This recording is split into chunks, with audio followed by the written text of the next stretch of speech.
نمبڑا جب پیدا ہوئی ہمارے سارے خاندان میں خوشی کی لہر دوڑ گئی۔ سبھی اس ننھی پری کے لیے بے شمار گفٹ لے کر آئے۔ گلابی سی پھولے پھولے گالوں والی یہ بچی گھر کے ہر فرد کی آنکھ کا تارا تھی۔ میرے چاروں بھائی ایک فوڈ فیکٹری کے مالک تھے اور بڑی محبت سے رہ رہے تھے۔ اگرچہ گھر سبھی کے علیحدہ تھے مگر کاروبار اکٹھا تھا۔ میرے ابا جان کا نام حاکم خان تھا اور ان کو ہم سب بڑے ابا کہا کرتے تھے۔ وہ محض نام کے حاکم نہیں تھے، کسی کی جرأت نہ تھی کہ ان کا حکم نہ مانے، ہر فیصلہ وہی کرتے تھے۔ نمبڑا ان کی بھی لاڈلی تھی جس کی کوئی بات ٹالنا بڑے ابا کے لیے ناممکن تھا۔ اس کی چھوٹی سے چھوٹی خواہش پوری کی جاتی تھی۔ یوں بھائیوں پر ترجیح اس کو خودسر اور ضدی بناتی چلی گئی۔ حالانکہ والد صاحب سخت مزاج تھے مگر نمبڑا کے دادا بنتے ہی ان کے مزاج میں تبدیلی آ گئی۔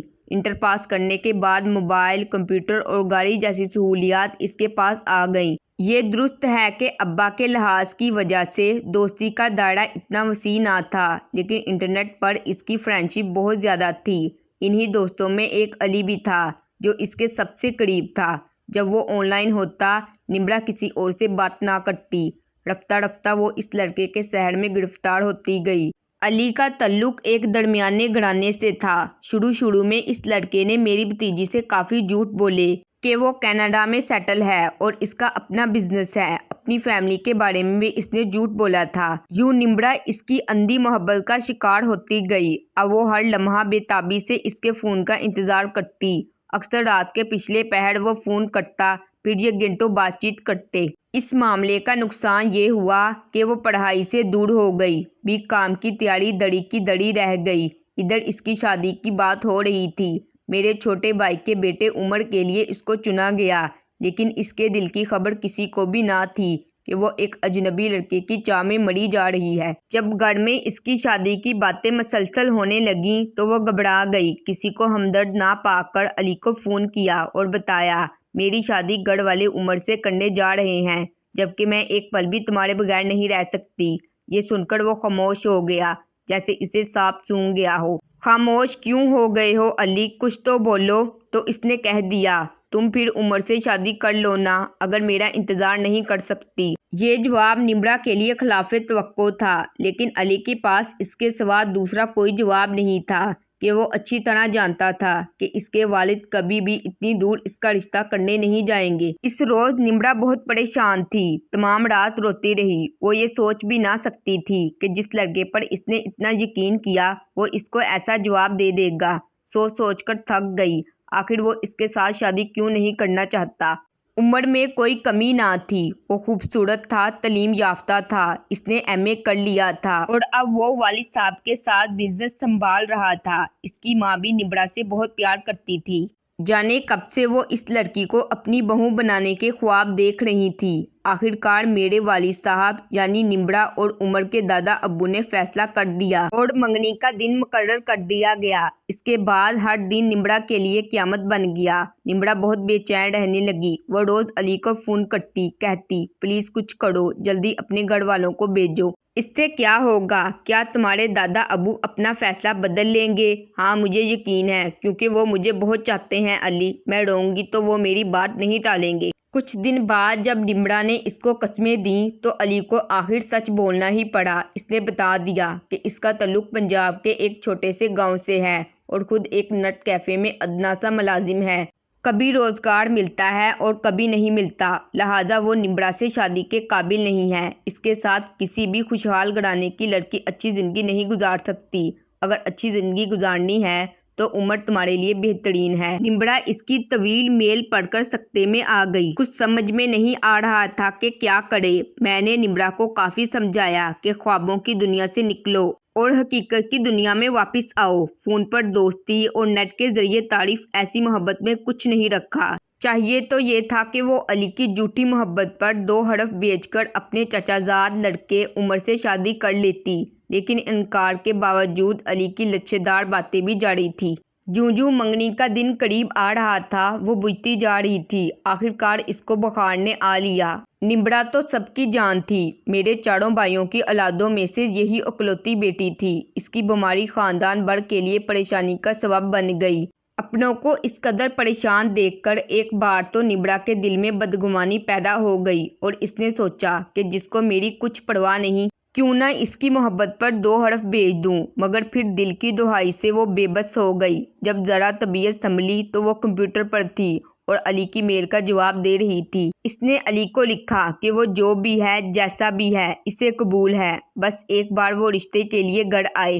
مگر علی نے جواب دیا، میں ابھی اتنی دور آنے کی پوزیشن میں نہیں ہوں۔ اس کے گھر والے بھی چاہتے تھے کہ علی کا رشتہ نمرا سے نہ ہو، وہ دور کا سفر کرنا ہی نہ چاہتے تھے۔ کوئی حل نہ نکلا تو علی نے نمرا کو کہہ دیا کہ تم فی الحال عمر سے منگنی ہو جانے دو، اتنی دیر میں کاروباری طور پر سیٹ ہو کر تم سے شادی کر لوں گا۔ اب کوئی چارہ، کوئی امید، کوئی سہارا نہ رہ گیا تو نمرا کو ہتھیار ڈالنے پڑے۔ گھر میں منگنی کی تیاریاں زور شور سے ہو رہی تھی۔ بالآخر ایک شاندار سی تقریب میں نمرا کو عمر کے نام کی انگوٹھی پہنا دی گئی۔ منگنی کے بعد بھی علی کے پیغام آنا بند نہ ہوئے، ان کی باتیں جاری تھی۔ جیسے ہی نمرا کا رزلٹ آیا، گھر والوں کو اس کی شادی کی جلدی پڑ گئی۔ وہ ایک بار پھر علی کی منت سماجت کرنے لگی، مگر وہ لڑکا بالکل سنجیدہ نہ تھا۔ وہ ہر بار کسی نہ کسی بہانے اس کو ٹال رہا تھا۔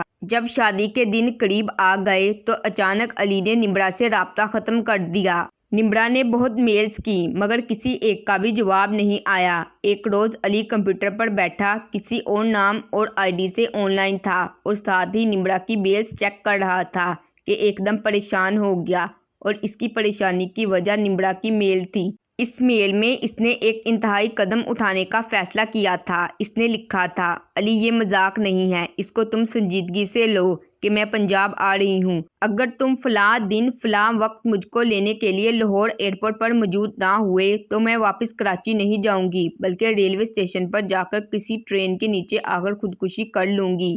علی جانتا تھا کہ وہ ایسا کر سکتی ہے۔ اگر ایسا نہ بھی کیا تو نیٹ کیفے آ کر اس کے گاؤں اور گھر کا پتہ لے گی اور سیدھا اس کے گھر پہنچ جائے گی، تب بھی قیامت کا آنا یقینی ہوگا۔ اس نے اسی وقت اپنے موبائل میں وہ سم ڈالی جس سے وہ نمرا کے ساتھ رابطہ کرتا تھا۔ جو ہی سم ایکٹیو ہوئی، اس کو نمرا کے 4 SMS وصول ہوئے اور چاروں میں ایک ہی بات مختلف طریقے سے لکھی ہوئی تھی کہ وہ پنجاب آ رہی ہے۔ وہ سوچ بھی نہیں سکتا تھا کہ نمرا ایسا انتہائی قدم اٹھا لے گی۔ فلیٹ نمبر اور وقت اس نے علی کو بھیج دیا تھا۔ علی نے اس سے رابطہ کرنے کی بہت کوشش کی، لیکن نمرا کا سیل آف تھا۔ اب علی کے پاس مقررہ وقت پر ایئرپورٹ جانے کے سوا کوئی چارہ نہ تھا۔ وہ ایئرپورٹ پہنچا اور مطلوبہ فلائٹ کا انتظار کرنے لگا۔ دل میں دعا بھی کر رہا تھا کہ ایک کاش نمرا نہ آئے، مگر کچھ دعائیں قبول نہیں ہوتی۔ اس وقت تو علی کی آنکھیں پھٹی کی پھٹی رہ گئیں جب اس نے دیکھا کہ نمرا آ رہی ہے۔ اس کا نازک وجود کالے عبائے میں چھپا ہوا تھا۔ اس کے ساتھ کوئی بیگ، کوئی اٹیچی نہیں تھا، بس ایک شولڈر بیگ تھا جس کو اس نے ہاتھ میں تھام رکھا تھا۔ وہ علی کو دیکھ کر کھل اٹھی، لیکن علی بہت پریشان تھا کیونکہ اب مسئلہ نمرا کو کہیں لے جانے اور ٹھہرانے کا تھا۔ علی نے اپنے بھائی کو فون کر کے صورتحال سے آگاہ کیا۔ کچھ دیر ڈانٹنے کے بعد اس نے اپنے دوست کا پتہ بتایا اور کہا کہ میں وسیم کو فون کر رہا ہوں، تم اس کے پاس چلے جاؤ، میں بھی ادھر پہنچ رہا ہوں۔ دونوں وسیم کے گھر آ گئے، پھر اس کا بھائی بھی وہاں آ گیا۔ پہلے تو اس نے نمرا کو بہت سمجھایا کہ تم گھر واپس چلی جاؤ، میں خود تم کو چھوڑ آتا ہوں، میں تمہارے گھر والوں سے بات کروں گا، ان کو سمجھا لوں گا کہ وہ تمہاری شادی تمہاری مرضی سے کریں۔ مگر ہماری بھتیجی صاحبہ تو ضد کی پکی تھی، وہ کسی صورت نہ مانی۔ نمرا کا کہنا تھا کہ گھر والے اب اس کو کسی صورت زندہ نہیں چھوڑیں گے، وہ واپس نہیں جا سکتی، وہ ساری کشتیاں جلا کر آئی ہے۔ اب معاملہ گمبھیر صورت اختیار کر گیا۔ بات علی کے والد تک پہنچی۔ انہوں نے بڑی حکمت عملی کا مظاہرہ کیا اور نمرا کا نکاح علی سے کرا دیا، اور پھر یہ لوگ نمرا کو گھر لے گئے۔ یہ ناسمجھ اب مطمئن تھی کہ گھر والے اس کی خاک کو بھی نہ پہنچیں گے، لیکن یہ اس کی بھول تھی۔ کچھ دنوں بعد ہی پولیس آ گئی اور انہوں نے علی اور اس کے باپ پر اغوا کا پرچہ درج ہونے کی خبر دی۔ علی اور نمرا کا چونکہ نکاح ہو چکا تھا، لہٰذا اب جو بھی فیصلہ کرنا تھا عدالت نے کرنا تھا۔ تاہم علی کے ایک قریبی رشتہ دار چونکہ پولیس میں تھے، لہٰذا ان کا اثر و رسوخ کام آیا اور پولیس پیچھے ہٹ گئی۔ اب تو لڑکی کے بیان پر ہی فیصلہ ہونا تھا۔ اس نے عدالت میں بیان دے دیا کہ اس نے اپنی مرضی سے علی سے نکاح کیا ہے، یہ اس کا حق ہے۔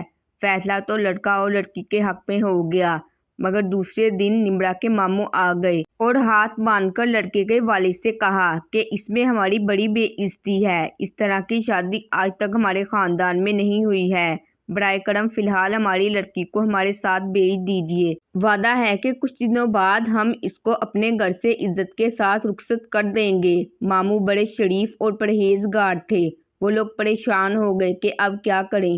کچھ دوستوں اور رشتہ داروں سے صلاح کی، وکیلوں سے مشورہ کیا اور لڑکی کو اس کے ماموں کے ساتھ بھیج دیا۔ نمرا کے گھر واپس لوٹ آنے کی دیر تھی کہ حالات ہی بدل گئے۔ علی سخت پریشان تھا، اب نہ لڑکی سے کوئی بات ہو رہی تھی اور نہ گھر والے کوئی رابطہ کر رہے تھے۔ ادھر نمرا بے خبر تھی کہ علی پر کیا گزر رہی ہے، ادھر علی نہیں جانتا تھا کہ نمرا کن حالات سے دوچار ہے۔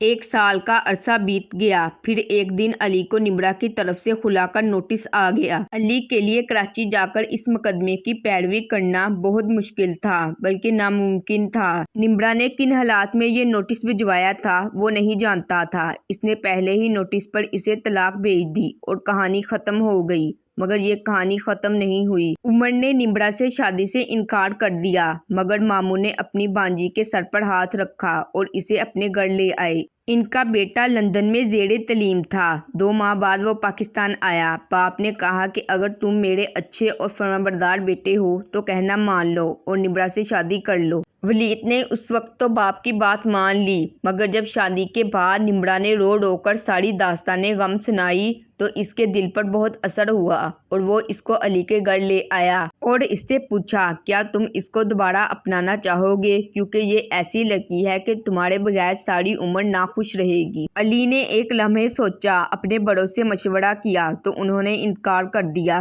کیونکہ وہ ایک نئی مصیبت میں نہیں پڑنا چاہتے تھے، لیکن علی دوبارہ شادی کے لیے راضی تھا۔ تب ولید نمرا کو گھر لے آیا اور پھر اپنے ساتھ لندن لے گیا۔ وہاں بہت کوشش کر کے اس نے علی کو لندن بلوا لیا اور پھر خود نمرا کو طلاق دے کر اس کی شادی علی سے کرا دی۔